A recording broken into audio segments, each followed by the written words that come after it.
So in the previous video, I talked about silver and the price analysis starting from the March low of 2020.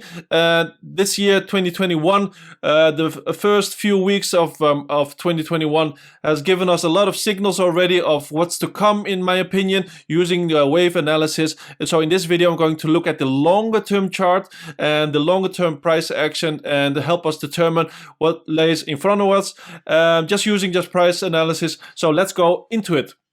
So in the previous video, I talked about the March low moving upwards to the August high, and from that point on, it started to correct. Let's see what happened. So last week was crazy. We had some silver squeeze action going on, the narrative going on, the media, and but it didn't follow through. Why? Because usually in technical analysis, it's very normal to have this ceiling of the previous high functioning as a resistance line, and it just bounced off that price action, and something that's very normal. And we just have to make sure this is a confirmation still of the correct count, that we are in the corrective phase. So it closed again within the channel. We just have to wait and see if it will follow through.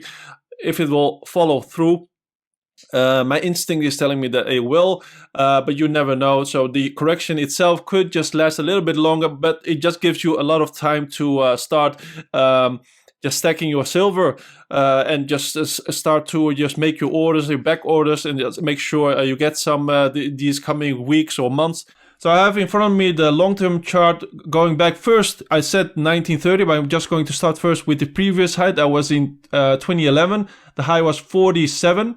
And in technical analysis, I've just seen multiple examples. The previous high always will be your first target as a test to test how strong that resistance will be. If we go past that, what will happen then in terms of technical analysis? What will usually be the next target? I have made a channel again, a price channel, which fits perfectly the whole price action, starting or going back all the way to 1977 high, and it even marks the price action going all the way back to 1929. So, by the way, I haven't mentioned this. This chart is a log setting, so everything is a logarithmic.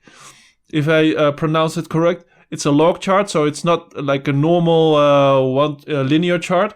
Having this price channel on log setting, if you draw a price channel, a fork channel to be precise, you'll see that this channel captures the lows and the highs going back all the way to 1920, 1925, 1930.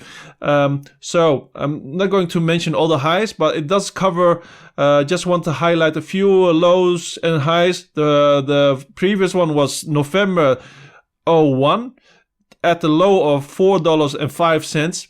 And from that point, moving all the way up to 2011 at the 47 level.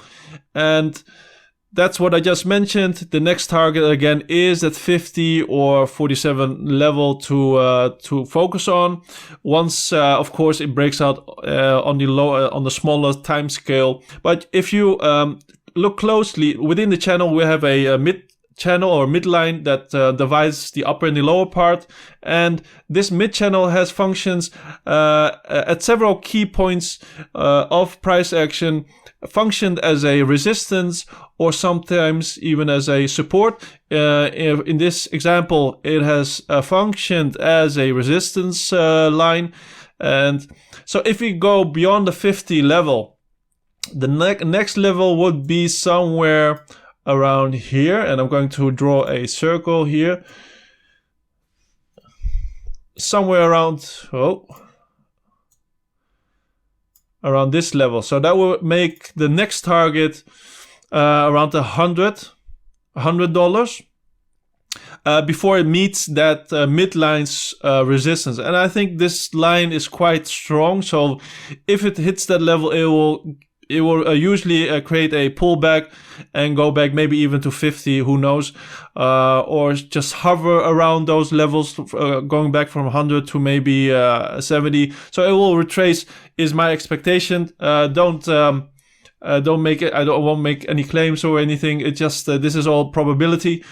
But that's the next target within the price channel, the 100 level, and that's also what a lot of people will talk about. Other analysts on this subject, and I agree from a technical standpoint that it's a very probable target to look for.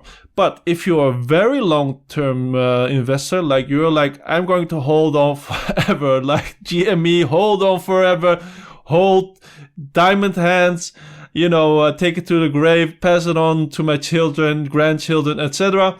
Well, then this channel can offer some perspective of what the next levels are to look for. Because if it breaks, let me just take out this. The next level would be somewhere here if it passes through the midline. And the midline will take it upwards to the 800, 900 level. And that just means staying within the channel, of course. But at this point, if it reaches these levels, it can go beyond, because it probably means that the currency has no value, or there's some currency crisis beyond imagination. But the charts will indicate that this will be the next target to look for. And if I will just use this vertical line to see where we would be in terms of time, the coming 5-6 years, could be probable. Who knows, right? But this is just all speculation, of course, just using data, going back all the way hundreds of years, almost 100 years, 80 years maybe, 80, 90 years. And but for the pros among you, we all know that if this would be an impulse wave, it could even go out of this channel. And when it goes out of the channel, it means, it will go Bitcoin style, basically going towards upwards. Where's the crosshair now? At 16,000, whatever. So it doesn't even make any sense anymore. But at that point, it means the dollar itself has become worthless, basically. But for now, we are now just looking. We will just take things a step at a time, one step at a time. So let's just review a few things that I've talked about. First step, the previous high, 2011, 50. That's like a mark to focus on. But I think the more important thing, more important point is the one above it, which when it moves, it will move very quickly. And I'll just write the second target as well, which will, just for easy remembrance, I'll just write down the 100 target, and I'll just clone this one as well and say this is like the target where these two meet at this point, where it meets the middle line. And just based on the timeline, etc. I mean, if it go, it really depends on all these fundamentals, of course, the green initiatives that are starting to become part of government policy.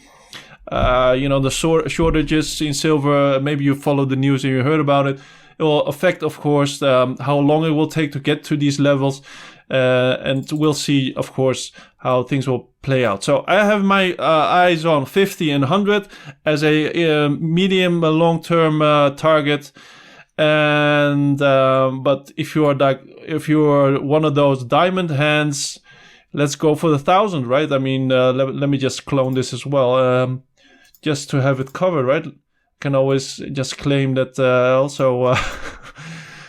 I also focused on the 1,000 level, which would be in the upper channel on this long historical price channel, which is very strong, very stable, and it has hit multiple price moments, or it defined multiple price moments in a significant way.